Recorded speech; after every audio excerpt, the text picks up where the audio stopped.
Hockey Talk with Nick. I'm joined tonight by Nick, obviously.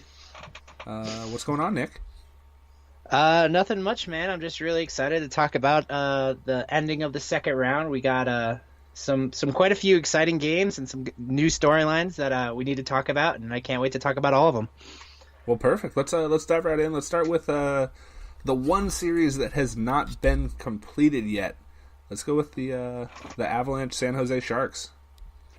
Yeah, so far that's been an amazing series. Like I said, I don't know who's going to come out on top of this because both of these teams are really good. They both really want it, and I feel that whoever is more determined in this next game 7 is definitely gonna, they're gonna bring it. And all the games have been decided by a few goals.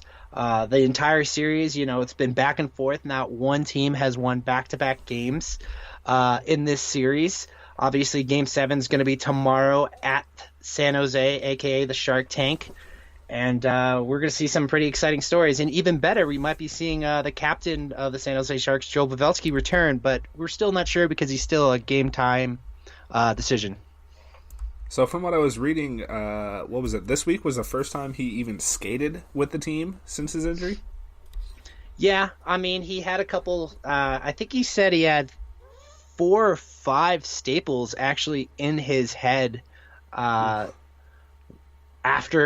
his injury, which, as you can tell, is pretty gnarly. And, I don't expect anyone to recover quickly after that. But this guy's a hockey player. He's the heart and soul of, San Jose. He's been a captain for that team for a long time. He was already wearing a bubble, halfway through the season already. And, it was a pretty gruesome injury. And, just with the NHL player safety and so on and so forth, you want to take this precaution because, we've seen a lot of head injuries in other sports. And, I'd rather them take it as safely and as calmly as possible.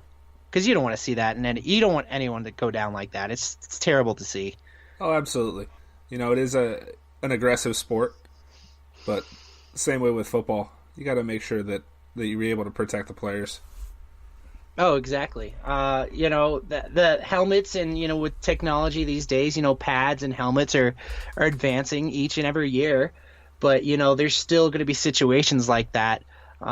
For you guys that don't know, obviously Joe Pavelski did get injured, and that was over on April 23rd, and that was in Game 7 against the Vegas Golden Knights last series, and he hasn't returned since. But he is skating now. He's skating with the team. He actually traveled with the team to Colorado for Game 6, but obviously he didn't play. I think it's good for the team and the morale of the team for have their captain there with them the entire time, and hopefully he'll be there for Game 7. I think it'll be a game changer if he's in the game. Oh, absolutely. Getting a guy back like that, that's like, playing all the playoffs without Tom Brady and then getting him back for the Super Bowl. Right. He's definitely a really big part of that team. Don't get me wrong, there's still other great Sharks that are on that team with Logan Couture. He leads the team with 9 goals. Erik Karlsson's got 12 apples. The team could really do it, but the thing is, the Colorado Avalanche, I counted them out early. They're the last team to make the playoffs in the Western Conference, and they proved everybody wrong. And I think they could do it again if they really want to. Statistically wise, the Sharks have the advantage over the Avalanche, but the Avalanche refused to give up, and not to mention that amazing Game 6 overtime win for the Colorado Avalanche to force a Game 7 by their captain, Gabriel Landeskog. Well, Nick, who do you think is going to take this game? I know you said that San Jose has the advantage, but do you see Colorado coming in hot and winning one at the Shark Tank?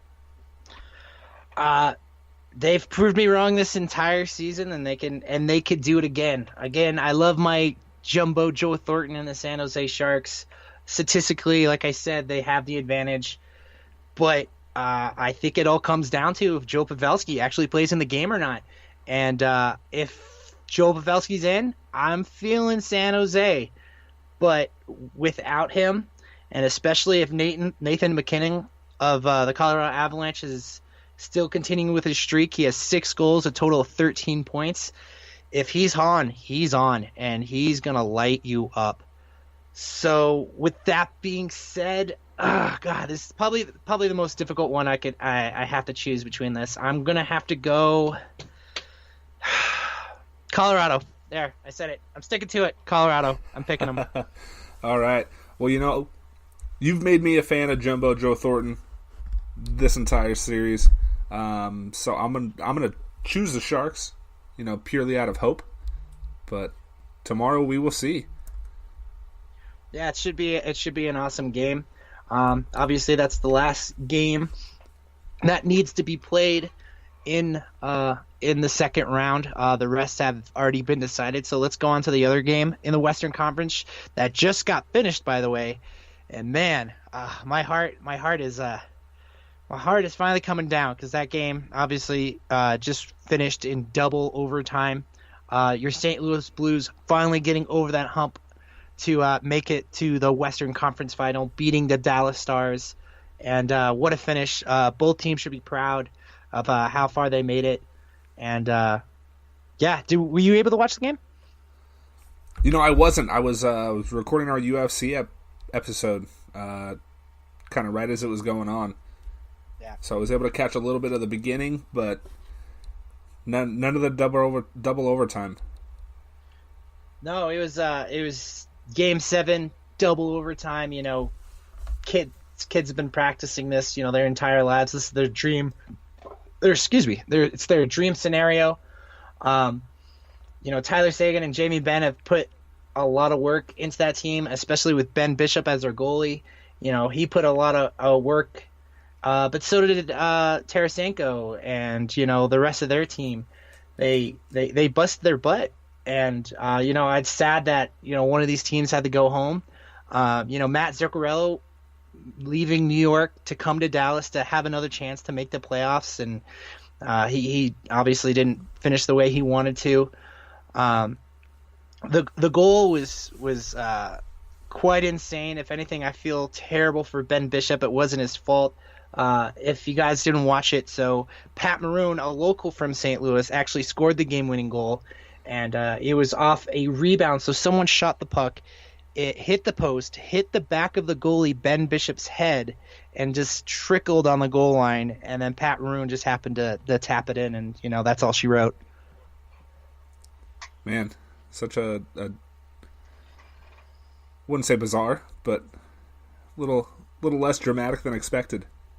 Yeah. The game was going back and forth, but it just looked like St. Louis wanted it a little more. They both want to move on to the next round, but I want to say they outshot them like 60-25 or something ridiculous like that. Oh, wow. And that's just out of control. I don't care who you are. You shouldn't let that many shots on your goalie happen. There's no way. That should never happen. Yeah, that's kind of the James Harden effect right there. You take 60 shots, obviously, you're bound to hit some of them. Mm-hmm. But so now we know that St. Louis is finally making it to the Western Conference Finals. Again, as you know, the St. Louis Blues have not won a Stanley Cup. Dallas and Colorado both have. St. Louis still hasn't won a cup. San Jose still hasn't won a cup. So we'll see who St. Louis has to face tomorrow, whoever wins that Game 7 between San Jose and Colorado. Well, hey, I'm looking forward to it. All right, now with the other side, we got the Eastern Conference, and man, if you told me this was actually going to happen, I totally wouldn't believe you. And I'm actually super stoked for this series. But first, let's talk about the Carolina Hurricanes sweeping the New York Islanders 4-0. Now, if you told me this earlier, I'm not gonna lie, I was kind of shocked. I was pumping the New York Islanders tires, and they were doing super well, and with Jordan Eberle and John Tavares leaving, I expected a lot out of them, and I guess they just kind of ran out of gas in the second round. Well, hey, kind of like we were talking about last week, it's a blessing and a curse to get that first series sweep, because obviously, with this one, it gave them a little too much time off, and they obviously lost a step. couldn't really rebound after having a lot of rest. Yeah, exactly. They had the chances, and even then, they even had to face a backup goalie for the rest of the series after Game 2. For people that weren't watching, usually the Carolina Hurricanes starting goaltender was Peter Marzak, but he got injured, and so they entered this 35-year-old named Curtis McKinley, and he's been in the show for quite some time. And next thing you know, he stands on top of his head, and he does absolutely unbelievable. Enough to where they actually sweep the New York Islanders. Yeah, that's just nuts to see a team, pull off their own sweep in the first round and then come back and get swept. It's unfortunate, but it's very unfortunate. The last time that happened, it was with the 1993 Buffalo Sabres, where they went 4-0 in the first round and then went 0-4 in the second. Have you heard about me talking to you about the Carolina Hurricanes being a bunch of jerks? Do you know the story behind that? I do not. So there's this game analyst, this guy named Don Cherry. He's been a head coach. He's been a player. He's been watching hockey his entire life. And one time he actually called the Carolina Hurricanes they're not being professional. They're being a bunch of jerks. And he said that on national television, and everybody completely lost their mind. And they're like, how could you say that to a franchise like that? And again, though, so this happened earlier in the season where they're also still fighting for a playoff spot because they didn't have one yet. And they took it and run with it. So first it was a joke. First, they made a couple T-shirts that said a bunch of jerks and so on and so forth. But then they just kept on winning and winning. And they kept going, and they kept winning, and they kept moving up spot after spot after spot. Next thing you know, Carolina is in the playoffs, and then, just like me, I was like, well, yeah, they made the playoffs, but are they going to make it past the first round? I don't know. Boom. Next thing you know, they're in the Eastern Conference Final, beating so many teams that I think, personally, are better than them, and they proved me wrong with Justin Williams, Mr. Game 7, Sebastian Aho, Dougie Hamilton, and throughout this entire time, they keep using that logo, a bunch of jerks. And you know what? It's been working. I say keep rolling with it. Hey, whatever fuels the fire. If that keeps them motivated, use it. What my favorite part about this is that, the band, I'm not going to say bandwagon's not the right word, but the fans of Carolina have definitely come together, and it is so cool to watch, especially, people really weren't taking Carolina that serious, and now that they're doing good, everybody's with them. They're partying in the parking lots, they're tailgating, they're barbecuing, they're having a great time. They even have a pig mascot. I don't even know the name of the pig, but they have a pig mascot that they allow in the game, and it's hilarious, and they keep winning, and the fans love it. They just broke another new attendance record for the stadium. I think it was over like 19,000 fans. Apparently the crowd was insane from start to finish. I'm just super excited to see this team move on to the next round. So am I. Hearing that they have a pig mascot is pretty fun. And any team that has a pig as a mascot, I can definitely get behind rooting for. Next time remind me to look up the name of that pig, because I think he has like a little jersey and everything. They put him in a little wagon and let him go around the rink, and everybody's taking pictures of him. Oh, it's hilarious. But my hope is so if for those of you that don't know, the Hartford Whalers, that's where the Carolina Hurricanes came from. Originally, the franchise was in Hartford, Connecticut, and they had these filthy green and blue jerseys. And they actually brought them back this year for a couple games. I'm not going to lie, but I'd be super stoked if they brought back those jerseys facing the Boston Bruins.